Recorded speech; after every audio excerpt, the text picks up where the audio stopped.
Olá, boa tarde. A Sociedade Brasileira de Cirurgia Plástica formalizou hoje uma denúncia de exercício ilegal da medicina e possível tráfico de órgãos de brasileiros que passam por cirurgias estéticas na Venezuela. O caso agora vai ser investigado pelo Ministério Público do Amazonas. Os dados são alarmantes. Em menos de um ano, as autoridades brasileiras registraram 16 mortes em decorrência de procedimentos cirúrgicos na Venezuela. Só no mês passado, em 5 dias, 3 pessoas foram a óbito por causa de cirurgias plásticas realizadas clandestinamente no país vizinho. Segundo a Sociedade Brasileira de Cirurgia Plástica, a maioria dos procedimentos médicos realizados na Venezuela é feito por profissionais não habilitados. As cirurgias geralmente são estimuladas aqui no Amazonas através de agenciadores que vendem pacotes abertamente na internet. Nesta rede social é fácil encontrar a oferta do serviço. Sobre o tráfico de órgãos, acho que é um tema que tem que ser debatido pela Polícia Federal, pelo Ministério Público.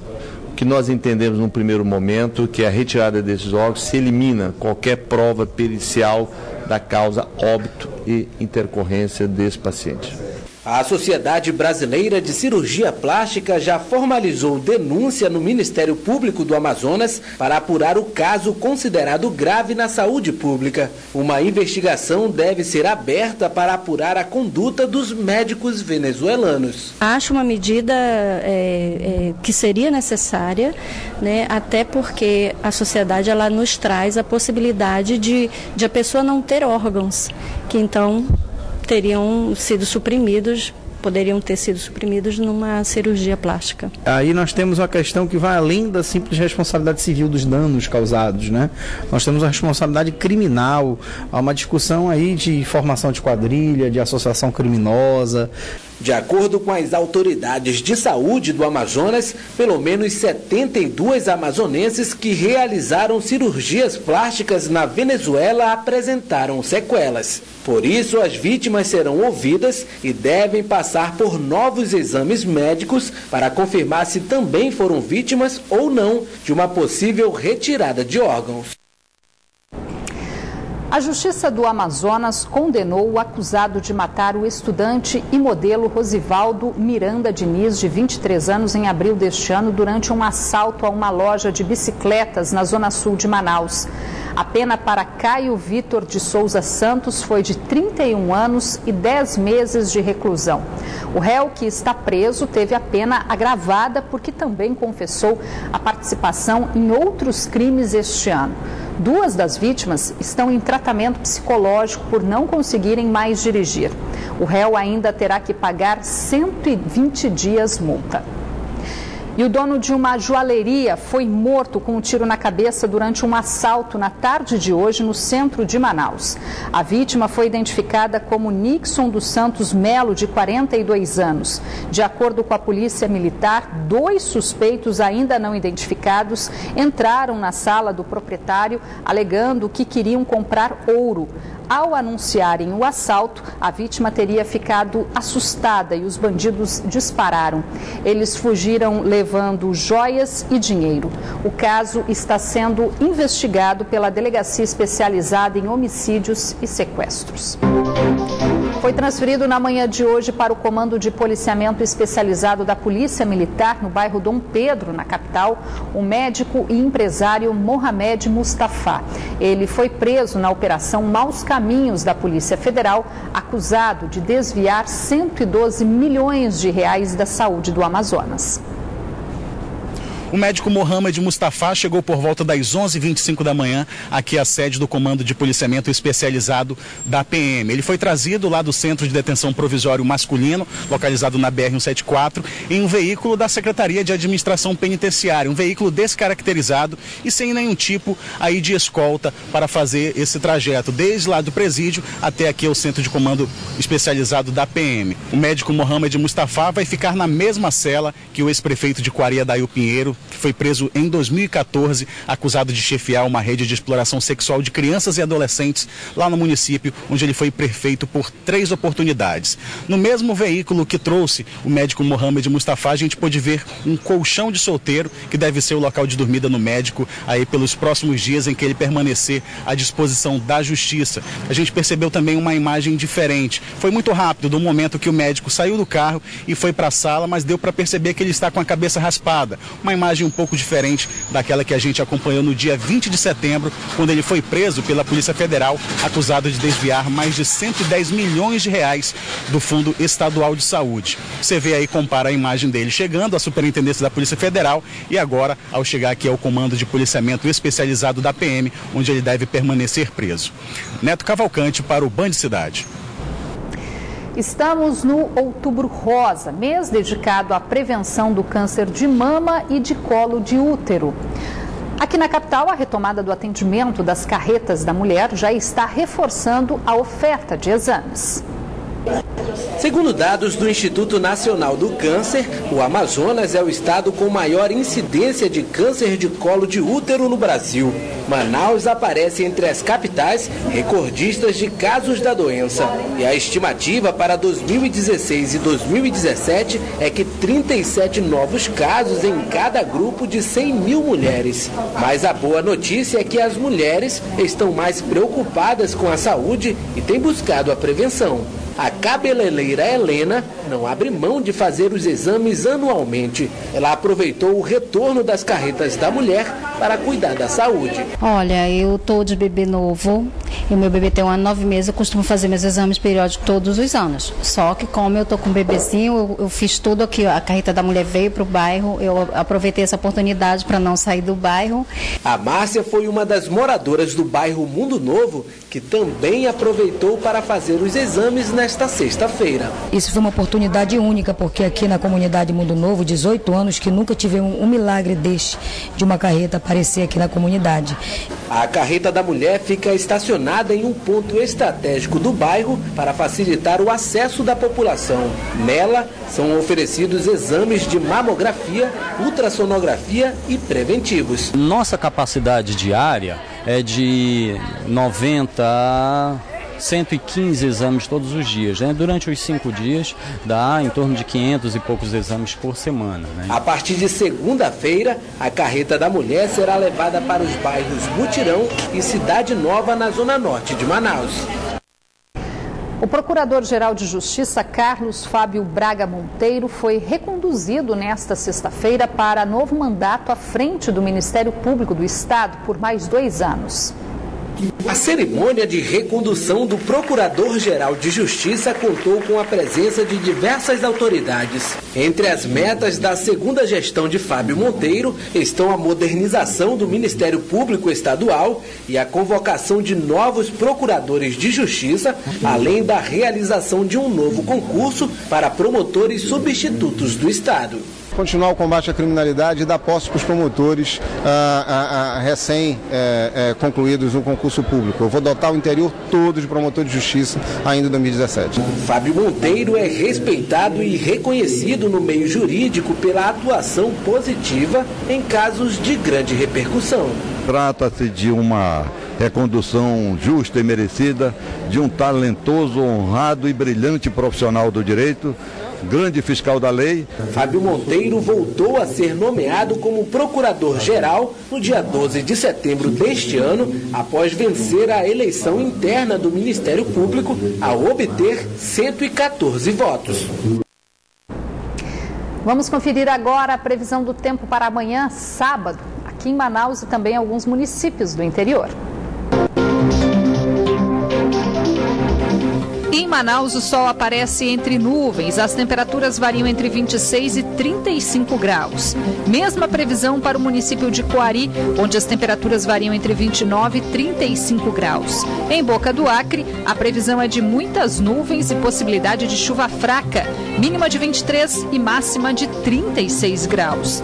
Em Borba, o tempo fica bastante ensolarado, com poucas nuvens. As temperaturas variam entre 25 e 37 graus. Eleições 2016, 12 municípios do Amazonas poderão ter novas eleições por causa da situação na Justiça dos prefeitos eleitos. De acordo com a Procuradoria Regional Eleitoral, se esses processos não forem julgados em última instância até janeiro de 2017, o presidente das câmaras municipais é quem deve assumir essas prefeituras. O processo eleitoral no Amazonas está longe de ser considerado finalizado. Mesmo com a apuração dos votos no dia 2 de outubro e a aclamação dos vencedores, o destino de pelo menos 12 municípios do estado ainda é incerto. Isso porque, de acordo com a Procuradoria Regional Eleitoral, alguns candidatos eleitos ainda não tiveram seus registros de candidaturas deferidos pela Justiça Eleitoral. É o caso dos municípios de Anamã, Apuí, Benjamin Constant, Carauari, Careiro da Várzea, Envira, Lábrea, Nova Olinda do Norte, Novo Aripuanã, Novo Airão, Presidente Figueiredo e São Paulo de Olivença. O primeiro colocado, aquele que tiver o registro deferido, se tiver a maior votação nominal, ele não poderá assumir. Então deve-se aguardar a resolução sobre o registro, o deferimento ou não do registro de candidatura desses candidatos, a fim de verificar quem irá efetivamente assumir. E se for indeferido, se o indeferimento for mantido, impõe a legislação que sejam feitas novas eleições.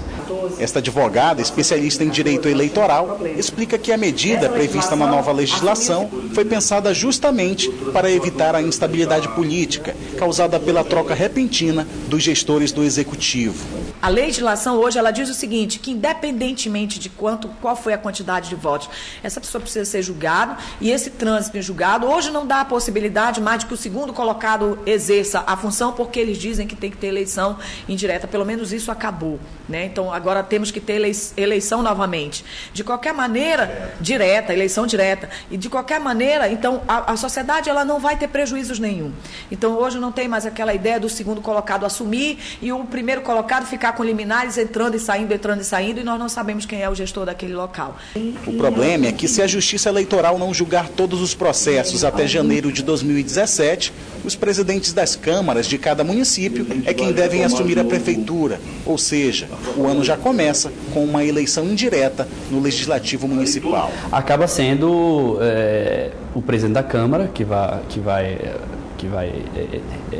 ser o gestor daquele município até o deslinde final do processo judicial em que se discute o indeferimento de registro do candidato que obteve a maior votação nominal. Isso obviamente gera uma certa insegurança, mas é um processo que está previsto na legislação, na atual mini-reforma eleitoral, e não vislumbro como não ser adotada essa medida, ou, por exemplo, ser proclamado, ser diplomado o segundo colocado. A lei ainda especifica que após o julgamento final do registro de candidatura, as novas eleições devem ser realizadas em um prazo de 20 a 40 dias. A partir do momento que o Tribunal Superior Eleitoral determinar, há um prazo de até 40 dias para que sejam feitas novas eleições e certamente isso poderá ocorrer aqui no estado do Amazonas, tendo em vista que cerca de 10 ou 12 municípios estão nessa situação de candidatos que obtiveram a maior votação nominal com registro indeferido. E ainda falando em eleições, daqui a pouco, às 9h30 da noite, a Band Amazonas realiza mais um debate entre os prefeituráveis de Manaus. Arthur Neto e Marcelo Ramos confirmaram presença e devem ficar frente a frente pela primeira vez na TV para debater propostas e os seus planos de governo para os próximos 4 anos.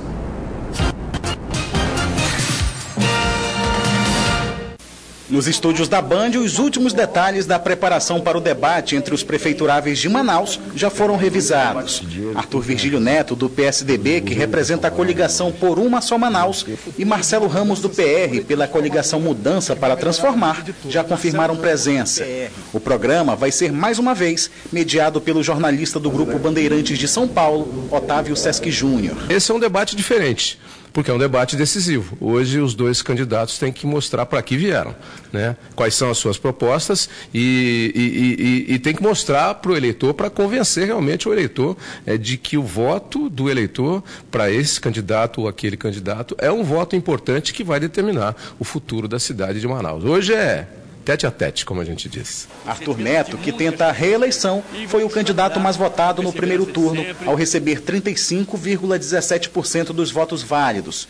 Já o ex-deputado Marcelo Ramos, que tenta pela primeira vez chegar à prefeitura, recebeu 24,86% dos votos. O debate de logo mais vai ser dividido em 4 blocos e terá duração de até 2 horas. No primeiro momento, os candidatos vão responder a uma pergunta preparada pela produção do debate e, em seguida, a discussão de propostas vai ser levada de acordo com o tema proposto pelos próprios candidatos. Hoje nós teremos os 2 candidatos frente a frente e eles estarão se perguntando com os tempos, com o controle dos tempos que estará aqui na mão do mediador. Então, o candidato pergunta, o candidato responde, tem réplica e tem tréplica, tem também um bloco de uma pergunta única para os 2 candidatos na abertura e tem também um bloco com temas. Aí os temas serão sorteados para o candidato X perguntar para o candidato Y e aí eles vão fazer um embate entre eles.